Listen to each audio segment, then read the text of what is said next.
If you've been thinking about buying a condo at the beach, this remodeled 2-bedroom, 1.5 bathroom unit would be perfect. Priced at $625,000. The seller is willing to include the furnishings. There's a nice fireplace. It's been completely remodeled within the past 3 years.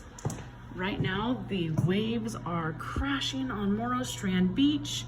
You can drive or walk down to the Cloisters Park, which is very close, and go enjoy what Morro Bay has to offer. Whether you like the Embarcadero or riding your bike at the park, playing with the kids, grandkids, taking a walk on the paths, walk out to the beach. There's beach access there.